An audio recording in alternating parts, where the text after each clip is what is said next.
बिस्मिल्लाहिर्रहमानिर्रहीम। अस्सलाम वालेकुम स्टूडेंट्स। आज हम करें एक्सरसाइज 4.3 के वो क्वेश्चंस जो कि हमने पिछली वीडियो में नहीं किए थे। आप लोग एक्सरसाइज 4.3 के फर्स्ट 3 क्वेश्चंस चैनल पर वीडियो अपलोड है, वहाँ से देख सकते हैं। ये भी बहुत ईजिली सॉल्व हो रहे हैं क्वेश्चन, वो भी बहुत ईजी थे। अगर वो देख लेंगे तो आपको ये क्वेश्चन करने में और भी ज़्यादा आसानी हो जाएगी। ठीक है, चलो अब चेक करते हैं कि भाई इस क्वेश्चन में क्या कह रहे हैं। कि इस क्वेश्चन में कह रहे हैं कि insert 4 AMs between square root 5 2 and 4 square root 5। अच्छा देखें, इसका मतलब कि आपकी जो फर्स्ट वैल्यू है ना वो है स्क्वायर रूट 5 और 2। इसका मतलब 5 एम्स आ रहे हैं इसमें, A1 A2 A3 A4 A5 and last में आ रहा है ये 4 स्क्वायर रूट 5 इस तरह। ठीक है, अच्छा अब आपको करना क्या है, आपको करना ये कि आपको ये मालूम करने हैं, लेकिन इसको मालूम करने से पहले, क्योंकि a प्लस डी इस तरह की इसकी कंडीशन होती है। अगर आप वो प्रीवियस वीडियो देखेंगे तो आपको सही समझ में आएगा, वैसे अभी भी समझ में आएगा, ऐसी कोई बात नहीं। तो आपको पहले जनरल फॉर्मूला अप्लाई करना है। देखिए ये है आपकी फर्स्ट टर्म, जिसे आप a कह देंगे, स्क्वायर रूट 5 और 2, और ये 1 2 3 4 5 6 7, ये 7th टर्म है आपकी, जो कि है 4 स्क्वायर रूट 5। इससे क्या करेंगे आप, अरिथमेटिक प्रोग्रेशन का जो जनरल फॉर्मूला है ए एन करके, ए एन की जगह आप 7 लिखेंगे, और यहाँ पर a प्लस एन माइनस 1 है ना, तो 7 माइनस 1 और d लिख देंगे। ठीक है, इससे आपको d मिलेगा। कैसे कि A7 आपके पास है जो कि 4 स्क्वायर रूट 5 है, a आपके पास गिवन है जो कि स्क्वायर रूट 5 2 है, और ये 7 माइनस 1 बोले तो 6 और d। ठीक है, अच्छा प्लस का स्क्वायर रूट 5 जो है, जब आप इजिकल टू के इस साइड लेकर जाएंगे तो ये हो जाएगा माइनस का स्क्वायर रूट 5, बिल्कुल ऐसा ही होगा। ठीक है, प्लस का स्क्वायर रूट 5 माइनस का स्क्वायर रूट 5 हो गया। अब क्या करेंगे आप लोग, अब 62 इजिकल टू के उस साइड ही है, मैं सम का साइन क्यों बना रही हूँ एवी। अब यहाँ पर फ्रैक्शन है 1 है, तो उसका मतलब आप क्रॉस मल्टीप्लाई करके इसका एलसीएम कर सकते हैं। तो 4 2 4 ज़ा 8 8 square root 5 minus square root 5 और 2 1 ज़ा 2, तो ये हो गया 60। अच्छा अभी भी कोई जी आ नहीं गया, थोड़ा बाकी है। थोड़ा बाकी क्या है कि 6 यहाँ मल्टीप्लाई में यहाँ डिवाइड में आ जाएगा, उसके अलावा ये सब्ट्रैक्ट भी होगा। तो 8 स्क्वायर रूट 5 से स्क्वायर रूट 5 जब जाएंगे तो आएगा 7 स्क्वायर रूट 5, और ये 2 6 हो जाएगा 12। अब इससे ज़्यादा सोल्यूशन इसका नहीं हो रहा, तो यही हम d की वैल्यू, इसको ही हम मान लेंगे क्या, यही d की वैल्यू है। ठीक है, अच्छा अब d की वैल्यू से हमें क्या बेनिफिट, हम कैसे निकालेंगे am, तो अभी ये आपको मैं बताती हूँ। देखिए स्टूडेंट्स, लास्ट में जो मैंने क्वेश्चन करवाए हैं, मैंने उसमें किसी और तरीके से यही A1 A2 A3 A4 निकाला है। आप उस तरीके से भी कर सकते हैं, और यहाँ पर अभी मैं एक और तरीका यूज़ कर रही हूँ। जैसे कि अगर आपको A1 मालूम करना है तो आपको A प्लस डी से शुरुआत करनी होगी। ठीक है, मतलब ये सेकंड टर्म है आपकी सीक्वेंस की। अच्छा अब आपके पास a क्या गिवन है, a गिवन था स्क्वायर रूट 5/2, आप देख लीजिएगा, और d आपके पास गिवन है इस वक्त जो आपने निकाला है 7 स्क्वायर रूट 5/12, बिल्कुल 7 स्क्वायर रूट 5/12। ठीक है, अच्छा अब क्या करना है आपको, अब ऐसा करना है कि आप कर लें एलसीएम। एलसीएम किस तरह होता है, अब इसका एलसीएम करें 2 और 12 का, जब आप एलसीएम करेंगे ना तो 12 ही आएगा। अब देखेंगे 2 के टेबल में 12 कब आता है, 6 8, तो 6 से करते हैं मल्टीप्लाई, 6 स्क्वायर रूट 5। इसी तरह ये 12 के टेबल में 12 तो 1 ही आता है, तो 7 square root 5 as it is रहेगा, बिल्कुल ऐसे ही। ठीक है, अब क्या होगा, 6 और 7 होते हैं हमारे पास, कितने होते हैं 13 स्क्वायर रूट 5। ठीक है, और ये 12 एज इट इज। इसे ज़्यादा ये सॉल्व नहीं हो रहा, तो A1 का आंसर यही आ गया। अब A2 कैसे निकालें, भाई A2 आप इस तरह निकाल लेना कि आपके पास A1 तो आ गया है, A1 पर में आप ऐड कर दें D डिफरेंस। क्यों, क्योंकि आपको पता है ये सीक्वेंस जो होती है ना, उसमें डिफरेंस का ही फ़र्क आ रहा होता है। जैसे कि A1 से लेकर A2 के में डिफरेंस का ही फ़र्क आ रहा होता है, तो आप A1 में D ऐड कर देंगे तो ये आपकी थर्ड टर्म जो भी है वो AM आ जाएगा, सेकंड AM इन शॉर्ट। तो आपके पास A1 क्या आया था 13 स्क्वायर रूट 5 12 और D क्या है आपके पास, G है आपके पास वो ही रिवायती 7 स्क्वायर रूट 5 और 12। ठीक है, अब क्या करना है, अभी भी सॉल्व भी करना है और क्या करना है होगा। ठीक है, सॉल्यूशन कैसे करेंगे हम, देखिए जब डिनोमिनेटर सेम होता है ना तो आपको सबसे सिंपल एलसीएम होता है कि एक ही बार आप लिखेंगे 12 और 13 और 7 को कर देंगे ऐड, जो कि हो जाएगा 20 स्क्वायर रूट 5 और ये A2। ठीक है, देखिए कैलकुलेटर से भी आप लोग एलसीएम कर सकते हैं, लेकिन कैलकुलेटर लें इससे अच्छा तो आपसे जल्दी कर लेंगे इससे खुद से। तो क्या हो जाएगा 4 3 ज़ा एंड 4 5 ज़ार, तो आपके पास A2 इन शॉर्ट क्या आ गया, मैं यहीं लिख देती हूँ 5 स्क्वायर रूट 5/3, ये आपका A2 हो गया। अब बाकी के 3 AMs भी हम निकाल लेते हैं। अब आप करेंगे A प्लस A2, A3 के लिए A plus A2 sorry A2 plus D। ठीक है, A2 हमारे पास आया था 5 स्क्वायर रूट 5/3, अभी आपने देखा है 10 सेकेंड रिवर्स करके दोबारा देख सकते हैं, प्लस G 7 स्क्वायर रूट 5/12। ठीक है, अब आपको एलसीएम करना है दोबारा से, तो एलसीएम आपका आएगा यहाँ पर भी 12। ठीक है, और 3 के डबल 12 कब आता है 4 ज़ा, तो 4 5 ज़ा हो जाएगा 20, ऐसा ही कुछ होगा ना जी, 20 स्क्वायर रूट 5 और ये हो जाएगा 7 square root 5 as it is, नहीं 7 स्क्वायर रूट 5 क्यों होगा, 3 के डबल 12 कब आता है, हाँ 12 के डबल 12 1 ज़ा आता है, सही 7 स्क्वायर रूट 5। अब क्या करेंगे आगे, और 20 प्लस 7 27 स्क्वायर रूट 5 और ये 12। अब किस टेबल से कटिंग हो रही, 3 के टेबल से, 3 4 ज़ा एंड 3 9 ज़ा, तो A3 आपके पास आ गया 9 स्क्वायर रूट 5/4, सही है। अब चलती से A4 के लिए आप A3 में ऐड कर देंगे D को, क्योंकि आपको पता डिफरेंस का तो फ़र्क होता है तो वो आप ऐड करना होगा। A3 है आपके पास 9 स्क्वायर रूट 5/4 प्लस D है आपके पास 7 स्क्वायर रूट 5 और 12। ठीक है, यहाँ भी इसी तरह 12 भी एलसीएम आएगा, और आप जब सॉल्व करेंगे, क्योंकि वैसे ही इतनी लेंथी क्वेश्चन हो गया है तो आपको मैं डायरेक्टली करवा रही, तो आपका आंसर आएगा 17 स्क्वायर रूट 5 डिवाइड बाई 6। आप लोग चेक कर लीजिएगा, यही आंसर आएगा। ठीक है, एलसीएम करके या डायरेक्टली साइंटिफिक कैलकुलेटर को इस्तेमाल भी कर सकते हैं, 2-3 तरह से तो मैं एलसीएम करना सिखा दिया है, अब तो आ ही गया होगा एलसीएम।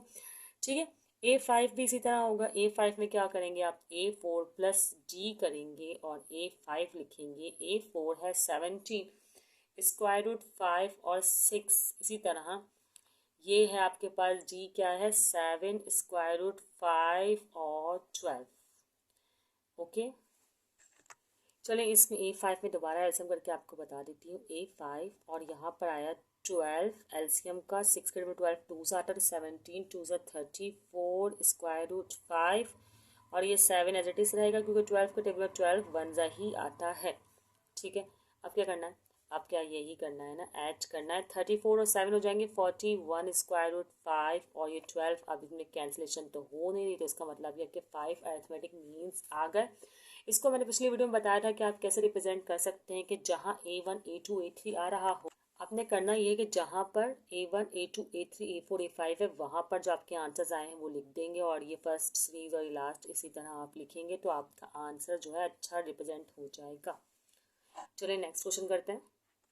वैसे तो ये क्वेश्चन आप लोग को खुद करना चाहिए, लेकिन हम इस क्वेश्चन को थोड़ा बहुत देख लेते हैं कि इस क्वेश्चन में क्या है। इस क्वेश्चन में ऐसा है कि भाई इस बार -30 ही है और आपको 6 मीन मालूम करने हैं, तो मतलब A1 A2 A3 A4 A5 और A6 देख लीजिएगा, थोड़ा डिफरेंस हो भी सकता है, ऐसा नहीं कि स्किप किए जा रहे। 30, ठीक है। अच्छा अब क्या होगा, अब आप A तो आपको पता है -30 हो जाएगा, और 1 2 3 4 आपको पता है ना 2 और ये 6 8, तो A8 जो है वो 30 हो जाएगा, सही। अब A8 आप करके इस तरह फॉर्मूला लगाएं, A प्लस 8 माइनस 1 D, मतलब N minus 1 D, you know that A8 is 30 और A is -30 एंड क्या होगा प्लस 8 - 1 7 और G माइनस का 30 इस साइड आकर पॉजिटिव का 30 मतलब 60 हो जाएगा और ये 7D ऐसे के ऐसे ही। इसका मतलब डी का आंसर आएगा 7 यहाँ मल्टीप्लाई में है, यहाँ आकर हो जाएगा डिवाइड, तो डी का आंसर आ जाएगा 60 डिवाइड बाई 7। कैंसिलेशन तो हो नहीं रही तो आप कैंसिलेशन करेंगे भी नहीं, जब हो ही नहीं रही तो कैसे कर सकते हैं। इसमें बना दें एक अच्छा सा बॉक्स। खैर बॉक्स की नीड नहीं थी, लेकिन चले जी हमने निकाल लिया। अब हमें क्या करना है, टर्म्स मालूम करनी है, तो 1 बाय 1 स्टार्ट करते हैं। तो पहले A1 से शुरुआत करते हैं। A1 A+D होता है।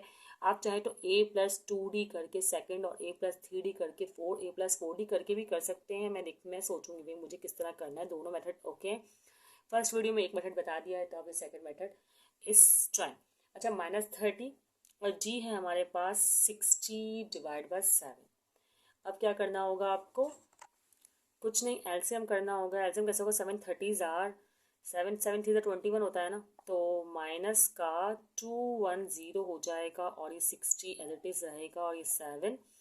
तो आपके पास मेरे ख्याल से A1 कुछ इस तरह आ रहा है। किस तरह, A1 इज इक्वल टू -210 में से 60 आप जब माइनस करें तो -150 डिवाइड बाय 7, ये आपके पास A1 आ रहा है। A2 कैसे करेंगे, A2 आप लोग मालूम कर लेंगे किस तरीके से कि A1 में डिफरेंस ऐड करते हुए जाएंगे, अदरवाइज A+2D करके भी कर सकते हैं। मतलब A मतलब यही टर्म लेकर D को 2 से मल्टीप्लाई करके भी कर सकते हैं, मतलब 2 टाइम डिफरेंस। दोनों तरीके सही हैं। खैर A1 आपके पास क्या है, माइनस का 150 डिवाइड बाय 7 और D आपके पास क्या है, ये रहा 60 डिवाइड बाय 7। तो इसका मतलब एलसीएम तो इसका हो गया बड़ा सिंपल। सिंपल कैसे हुआ, सिर्फ 7 आ जाएगा और -150 और 60 आएगा, लेकिन मैं डायरेक्टली लिख रही हूँ। 150 में से 60 जब आप करेंगे माइनस तो आएगा आपके पास क्या आ जाएगा, मैं कुछ गड़बड़ तो नहीं कर रही, ये सही, माइनस का 90 आ जाएगा।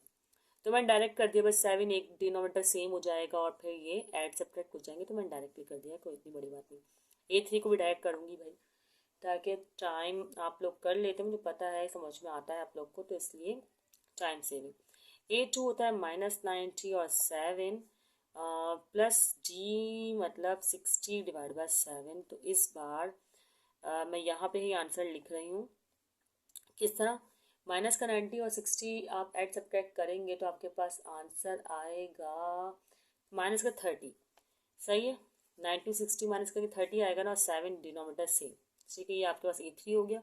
इसी तरह आप A4 कर लें। A4 कैसे करेंगे, A3 + G करेंगे और A3 आपके पास इस वक्त है माइनस का 30 और 7 प्लस 60 डिवाइड बाय 7। तो 60 से 30 गए तो पॉजिटिव का 30 बाय 7 इस बार आ जाएगा। A1 A2 A3 हो गया।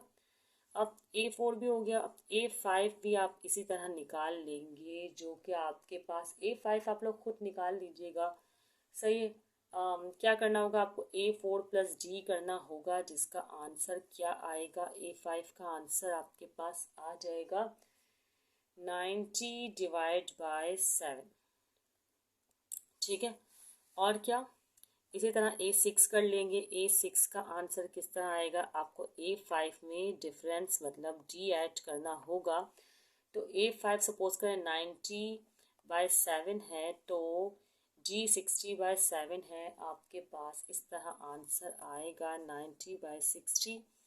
90 और 60 कितने होते हैं भाई, ये होते हैं 150। तो 150 डिवाइड बाय 7। तो इस तरह आपके पास जो है टर्म्स आ जाएंगी। कौन कौन सी टर्म्स, मैं बना देती हूँ बॉक्सेस।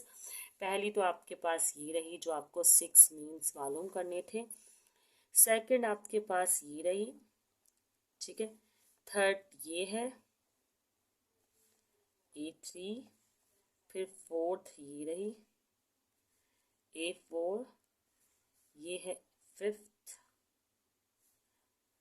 एंड ये सिक्स्थ।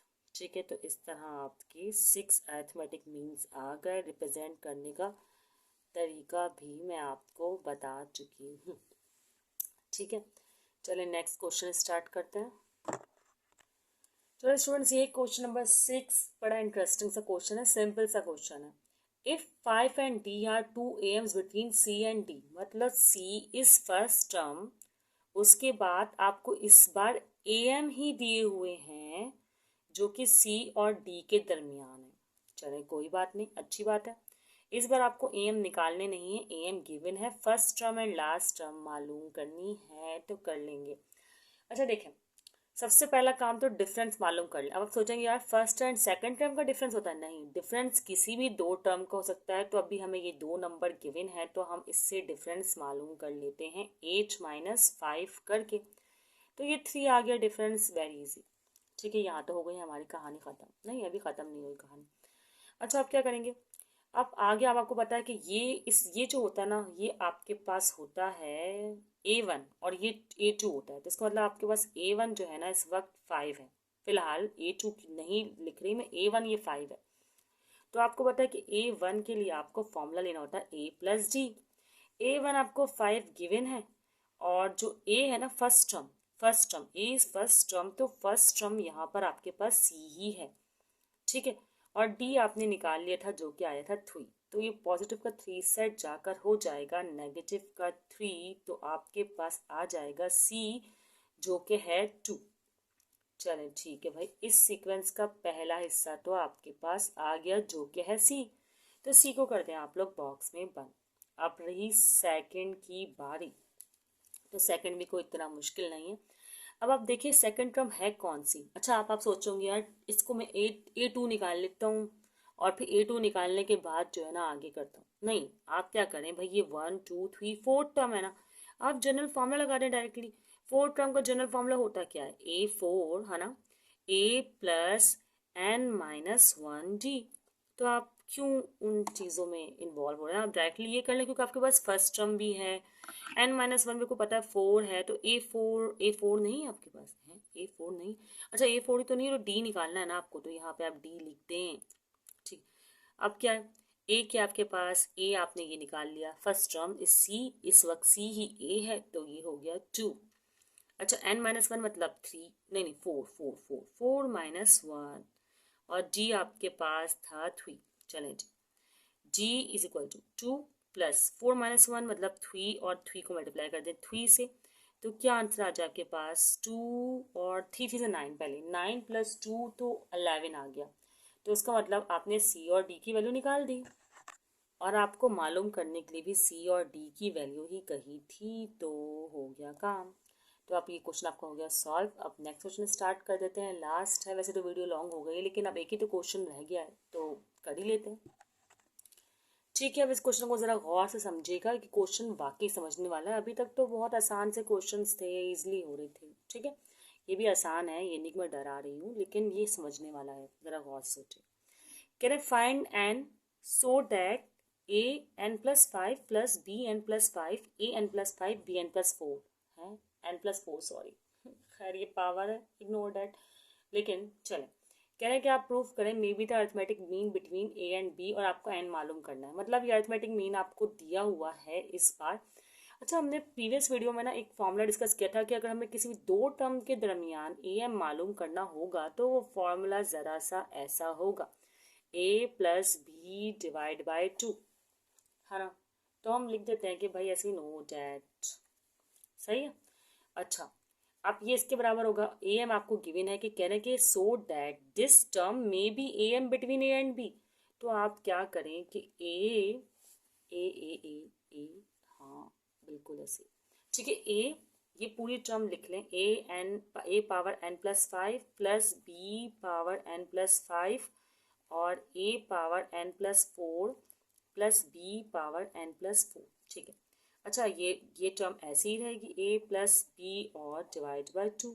अब कैसे करें सॉल्यूशन, अब सॉल्यूशन बस इतना ही है कि आप 2 को मतलब क्रॉस मल्टीप्लाई करवा दें, इस तरह करवा देते हैं 2A या ऐसा करके लिख कर दिखाएं, या डायरेक्टली करवाएं, क्या करें, लिख कर दिखा देते हैं। 2 यहाँ ले जाकर लिख कर दिखाते हैं पहले, और फिर मल्टीप्लाई करवाएंगे। भाई जब हमें यहाँ पर लिख कर दिखाकर मल्टीप्लाई करना ही है, इस A+B को ऐसे ही रहने देना है, और ये टर्म यहाँ पर आकर मल्टीप्लाई होने ही वाली है, तो क्यों ना हम उसको भी लिख कर पहले दिखाएं और फिर मल्टीप्लाई करें। क्या करेंगे स्टेप बचाकर।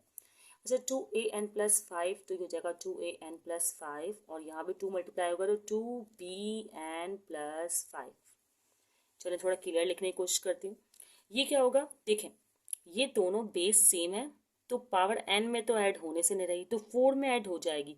डेट्स मीन कुछ इस तरह है कि a की पावर 1 है और यहाँ पर है n+4 तो 4 में ये 1 हो जाएगा ऐड, मल्टीप्लाई में पावर ऐड होती है ना, तो हो जाएगा an+5। ऐसे ही कहना चाह रही हूँ मैं, हाँ an+5 सही है। ठीक है, इस तरह a को जब b से मल्टीप्लाई करेंगे तो इसको तो कोई फर्क पड़ेगा ना, तो abn+4 ही रहेगा ये, तो मैं यहाँ पर abn+4 ही लिख रही हूँ। अब आगे क्या होगा, प्लस ba यहाँ भी यही होगा भाई ban+4 ban+4 as it is रहेगा। और यहाँ पर फिर वही वाला, जैसे यहाँ पर आपने n+5 किए ना तो यहाँ भी bn+5 क्योंकि base same power add method. ठीक है, अब यहाँ तक करने के बाद क्या होगा, यहाँ तक करने के बाद भी आगे सॉल्यूशन ही होना है और क्या होना है। अच्छा देखें अब क्या करें, आप लोग यहाँ तक तो आप लोगों ने कर लिया। अब देखिए क्वेश्चन है आपके पास, आप ना इसमें 2an+5 है तो ये an+5 और ये भी bn+5 इज इक्वल टू के इस साइड ले आए। इससे आपको फायदा समझ में आ रहा होगा। देखें an+5 तो पहले से था, ये प्लस का an+5 यहाँ पर आकर हो गया माइनस का an+5। ठीक है, ये फिर प्लस 2bn+5 यहाँ एज इट इज पहले से था, ये कहाँ गया, ये प्लस का यहाँ पर आकर हो गया माइनस का n+5। ठीक है, अच्छा अब यहाँ पर क्या बचा, ये दोनों चले गए तो ये दोनों बचे हुए abn+4 प्लस ban+4 सही। अच्छा ये यहाँ पर करने का फ़ायदा क्या है, कुछ तो फ़ायदा होगा ना, तो फ़ायदा ये है कि आप इन दोनों में से कॉमन निकल सकता है। क्या कॉमन नहीं, कॉमन नहीं निकल सकता, sorry sorry sorry, add subtract हो सकते हैं। 2 में से एक आपने माइनस किए तो आपके पास बचा एक an+5। यहाँ पर भी ऐसा होगा प्लस माइनस माइनस, तो एक ही आपको पता ना पावर सेम हो तो आप ऐड सब्ट्रैक्ट कर सकते हैं, तो वही मेथड मैं यहाँ यूज़ कर रही हूँ, तो ये हो गया n+5। ठीक है, अब यहाँ पर देख लेते हैं। अब यहाँ पर तो क्या देखना, ये तो इसको तो ऐसे ही रहने दें अभी फ़िलहाल, ये सॉल्व थोड़ी ना हो रहा है क्योंकि बिल्कुल डिफरेंट है ना, इसकी पावर्स भी नहीं, पावर्स और अल्फ़ाबेट चलो खैर। ठीक है, अच्छा ये n+4 हो गया। अब आप ऐसा करें कि ए वालों को ना एक तरफ कर दो, जो ए की हाई पावर से an+5 और ये ban+4 इनकी पावर्स हाई वालों को एक तरफ कर दो। ठीक है, ये प्लस का है तो यहाँ पर जाकर हो जाएगा माइनस का और ये n+4। इस तरह यहाँ भी यही करें, ये abn+4 एज इट इज़ है, ये प्लस का जो bn+5 है यहाँ आकर हो जाएगा माइनस का bn+5। हाँ यार समझ में आ गया, आप लोग को आया होगा, उम्मीद कर सकते हैं इंशाल्लाह।